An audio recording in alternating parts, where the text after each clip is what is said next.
My husband is an executive at a well-known company. Someone like you, a poor high school graduate, wouldn't stand a chance.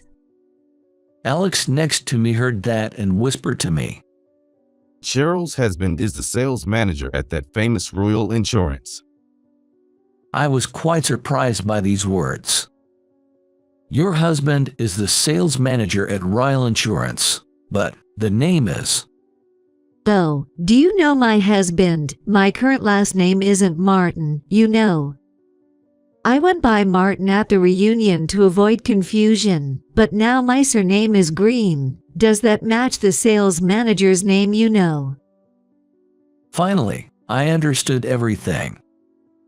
Life is really interesting. It's full of unexpected events. As I was marveling at fate's twist, an email arrived on my phone at just that moment. I was even more surprised when I saw the email. I can't believe I got this email at this time. Now I can get revenge on Cheryl. When Cheryl heard me talking to myself, she looked at me doubtfully. I told her, "Too bad. Tomorrow's the deadline for the $10 million contract." What? Cheryl looked stunned and confused.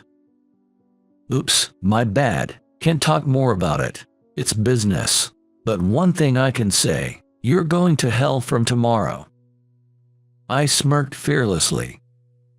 My name is Thomas Miller. And this year, I finally turned 40. I was raised in a single parent ever since my father passed away in an accident when I was in the 4th grade. As the eldest son in a large family with 2 younger sisters and 2 younger brothers, we were hardly wealthy compared to the average household. In short, it was a pretty poor family. That's why I decided to work after finishing high school to help ease the family's financial strain.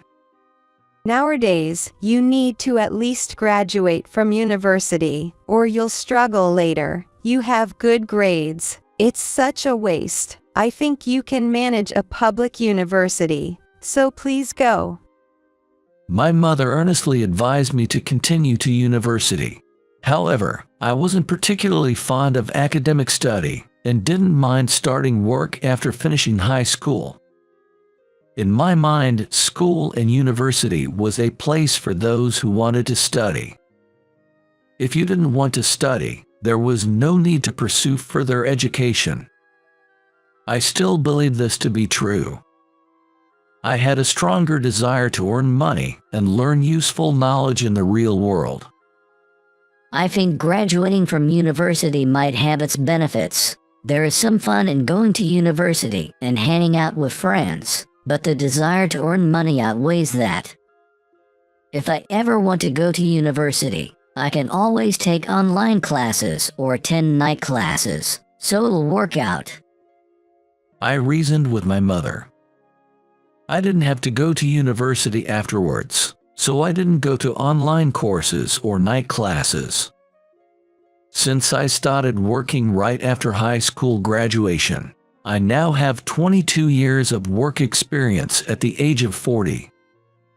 If I had graduated from university, 22 years would put me in my mid-40s, so I feel a sense of superiority that even after 22 years, I'm still actively working in my prime. Although I was once looked down upon for my lack of formal education, I now genuinely appreciate having built my career through early hardships.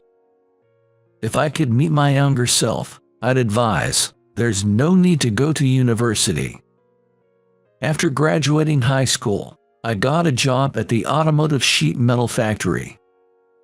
Usually companies don't hire people without a license, but the president of this company was a friend of my late father, so even I without a license could work. If he hadn't employed me, I wouldn't be where I am today. I really appreciate him. I worked hard as a mechanic's apprentice until I was 18. Then I got my driver's and mechanic's license. Now, I have the qualifications of a SE Master Mechanic. It was by chance that I joined a company, but once I started driving, I grew to love cars so much. I wonder if working straight after high school was fate. Although I don't do maintenance work on cars now that I've been promoted, I still love cars. I'm looking forward to tinkering with my car on my day off. I'm married at 30 and have 2 children. My work and personal life are fulfilling, and I have no complex about being a high school graduate. One day, while living such a fulfilling life, I received a letter of invitation for the reunion. It brought back memories of my high school days. There are classmates I don't want to see, but I definitely want to see Alex Nelson, the only one who understood and supported my situation when I said I would work after high school. I don't know what he thinks, but at that time, I considered Alex my best friend. He went to university, and our lives diverged so much that we naturally lost touch. However, deep down, I always wanted to see Alex again and share a drink with him. And I wanted to see my homeroom teacher in my last year of high school because she helped me. As I was pondering whether to attend due to my busy work schedule, my wife gave me a precious piece of advice. Before we get married, you always said you wanted to see Alex again. Isn't this a chance? Work will go on without you, but the reunion might not come again. She was right. The reunion is only a few times in my life. Thinking I might miss the chance to see Alex if I missed this, I took my attendance and sent it back to the organizer. On the day of the reunion, I was at the hotel venue. I arrived quite early. The reunion still had more than an hour to begin. I don't know if it's because of my long experience in society or my personality, but I have to get there more than 30 minutes before my appointment. Unless I have a packed schedule, I consider being late as unacceptable for a businessman, so I always end up arriving early. There was no one around who looked like they were attending the reunion yet. The organizer has not come yet. As I was walking around the venue, someone called out from behind me. Hey, isn't that Thomas? I turned around and saw the person I wanted to see the most. Oh, you're Alex, aren't you? It was Alex, my best friend in high school. I remember him as an impatient person, always the first to finish everything in class. That habit of his probably hasn't changed even now. You're still as impatient, huh? We've got more than an hour before the reunion starts, and even the organizer isn't here yet. True, but I was surprised to see you here before me. I thought I'd be the first one. You're more impatient than I am. We laughed at each other. Even though more than 20 years had passed since we last met, it felt like we had returned to our high school days. At that moment, I genuinely felt glad I came. However, as the reunion began, this sense of exhilaration quickly vanished. Because this time I saw the last guy I wanted to see. Long time no see. You still look like a poor man. You remember me, right? It's Cheryl. While I was talking with Alex, I was suddenly addressed in a shrill voice. I could never forget that face. Cheryl Martin, who used to mock me as Pool all the time during high school. Frankly, I didn't want to spend even a second talking to her, so I ignored her. Oh, why ignore me? A beautiful and wealthy woman is trying to talk to you. If we weren't classmates, we'd be worlds apart and never have the chance to talk. As for me, I didn't need such an opportunity. Cheryl isn't that beautiful, and more importantly, I have a loving wife. Her words meant nothing to me. I was certainly poo in high school. There was a lunch day once a month at my school. Knowing my mother was too busy with work every day, I never told her about it and always skipped lunch on that day. Alex, aware of my situation, would share a bit of his lunch, but it was never enough, and my stomach would rumble during afternoon classes.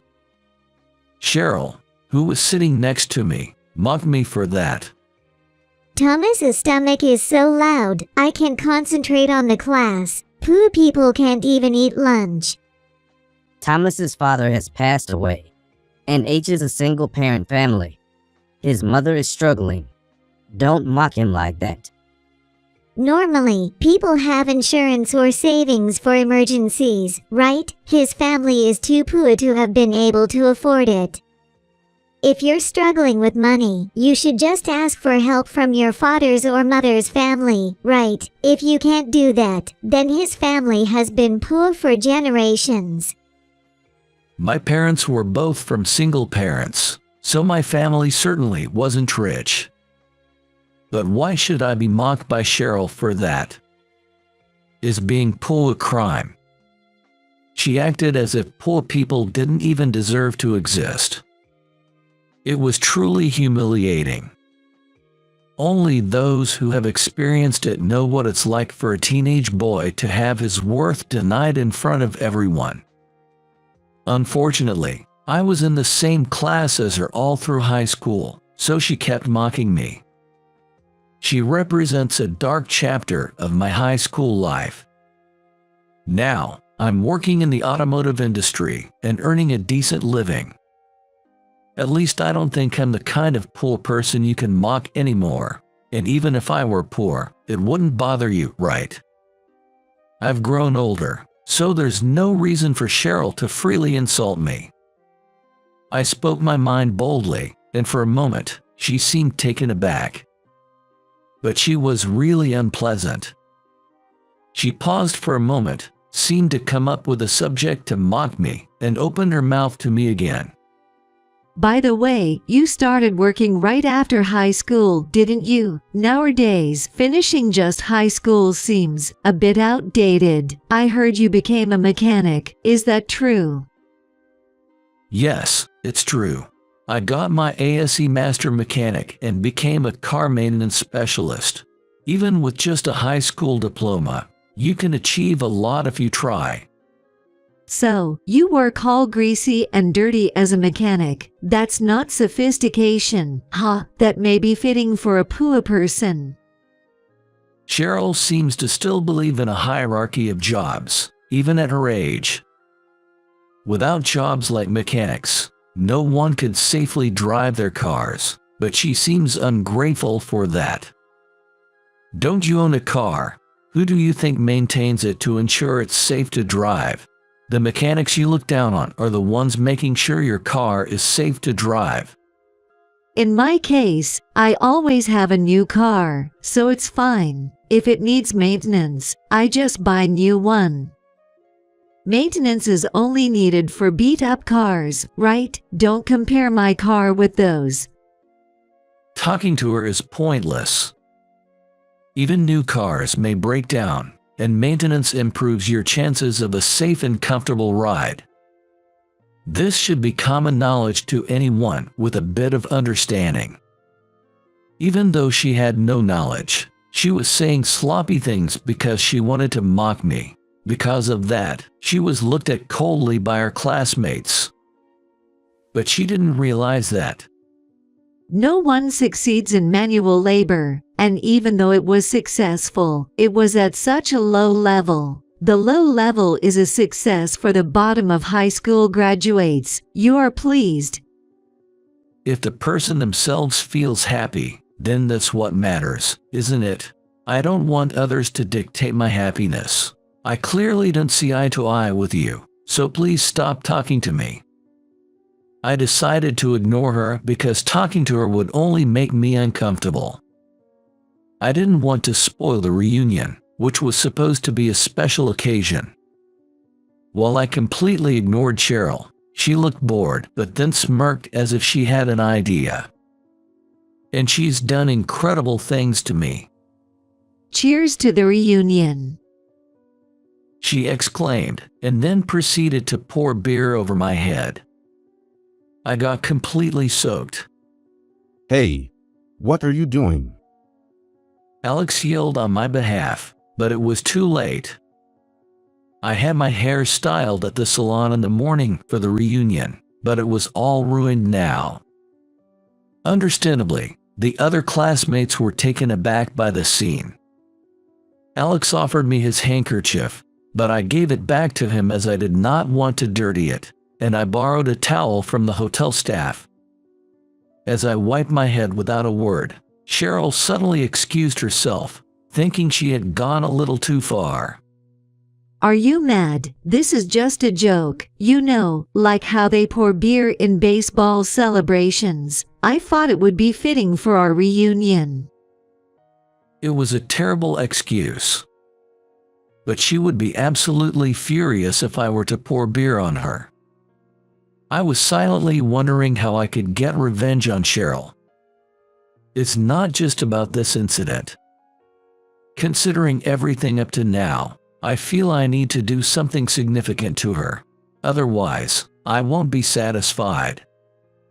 I wanted to enjoy and end the reunion on a good note, but I decided to deal with this woman. Cheryl didn't like that I was silent, so she started bad-mouthing me again. What's going on? Why are you ignoring me even though I'm apologizing to you? I've always disliked your attitude. Poor people can't even understand jokes, so it's really annoying. If my memory serves right, Cheryl hasn't uttered a single word of apology. Yet, she's playing the victim as if she had apologized and wasn't forgiven. She is really disrespectful. Cut it out. You haven't apologized at all. Don't think you can get away with this. I could sue you and claim damages. Go ahead, try it. My husband is a big deal. Do you know what happens when you turn my husband into an enemy? She scoffed, looking down on me. Who cares who your husband is? I'll put both of you in your place. You think I can take on your husband? My husband is an executive at a well-known company. Someone like you, a poor high school graduate, wouldn't stand a chance. Alex next to me heard that and whispered to me. Cheryl's husband is the sales manager at the well-known Royal Insurance. Hearing that, I was extremely surprised. Your husband works as the sales manager at Royal Insurance, but the name is... Oh, do you know my husband? My surname isn't Martin anymore.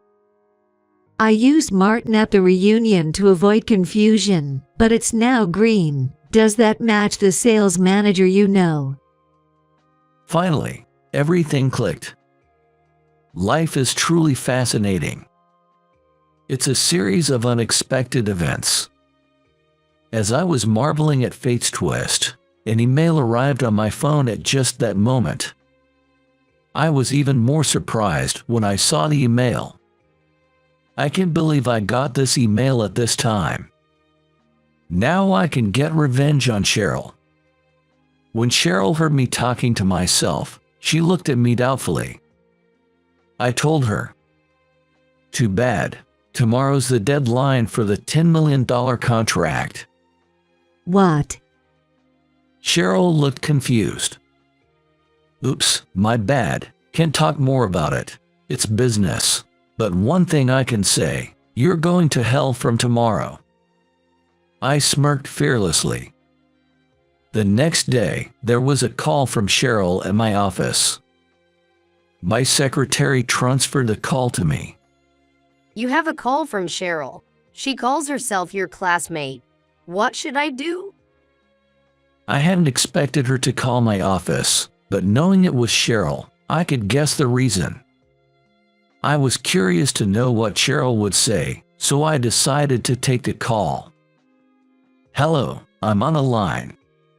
My husband is demanding a divorce. I don't understand why, but he mentioned something about disrespecting you. What's going on? Do something. Even if you suddenly call me and ask to fix your marriage crisis, there's nothing I can do about it. You should discuss it with your husband. It's none of my business." As I was about to hang up the phone, Cheryl started to panic and apologized hastily. "I'm sorry, don't hang up. It seems my husband is terminating the contract with your company. The $10 million contract termination you mentioned yesterday, that's what it meant, right?" Well, yes, that's what it meant. But either way, your calling me won't change my mind. Your divorce is pretty much confirmed. "Why do you think you can decide such things? A contract worth $10 million requires significant authority, right?"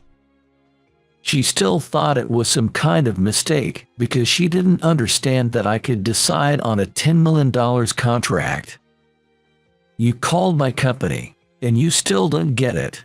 I am the president of this company. It's only natural that the president decides whether to make a contract or not. "What? You're the president? I can't believe a high school graduate could be the president. It must be a small company, right? And a contract worth $10 million doesn't make sense to me." You still insist on my high school diploma, but if you go into society, it doesn't matter what your education is. How long are you going to stay in that student mindset? I am indeed the president, and our company makes a profit of $30 million a year. I don't usually say this, but I believe we're one of the major players around here, something you seem unaware of. It turned out that Cheryl had heard of my company's name, but assumed it was some small auto repair shop with the same name. She still believed I worked at an auto maintenance company. In reality, I had only worked as a mechanic until my late 20s, after which I started my own used car sales business. This venture turned out to be a huge success, and now it's a well-known used car dealership in the area. This fiscal year, our profits soared to more than double the previous $30 million, with the potential to reach $100 million in profits in a few years. My company not only sells used cars, but also provides auto repair services and acts as an insurance agency. The insurance agency part of our business already generates about $10 million in revenue, and in fact, we have been partnered exclusively with Royal Insurance. The contract renewal with them was due today. When I explained it to her, Cheryl sounded startled and screamed, "What? A high school graduate built such a big company? How is that possible?" "I've already signed with another rival insurance company. It doesn't really matter to us which insurance company we contract. Not having to deal with Royal Insurance anymore is actually a relief. I was tired of their elitist attitudes." When she listened to my story, she became hopeless and couldn't say anything. But I felt no sympathy. Talking to you further has no benefit for me. I'm hanging up now. As I was about to put down the receiver, Cheryl began to rant hysterically on the other end. But it was also trivial to me, so I pretended not to hear and hung up. The next day, to my surprise, Royal Insurance's sales manager, Jordan Green, accompanied by Cheryl, came to my company. It was highly unusual for a sales manager of a large corporation to personally visit like this, but the abrupt termination of a $10 million contract must have been hard for them to accept. Well, Director Jordan, what brings you here today, and with your wife?" I greeted them, pretending to be oblivious to the contract issue. Jordan seemed irritated by my demeanor and raised his voice slightly in response. "You know why we're here, don't you? You must understand why I brought my wife. I don't know the specifics of what my wife told you, but surely making a contract decision based on that would be mixing personal issues with business." Indeed, If that were the sole reason for not renewing the contract, it would be so.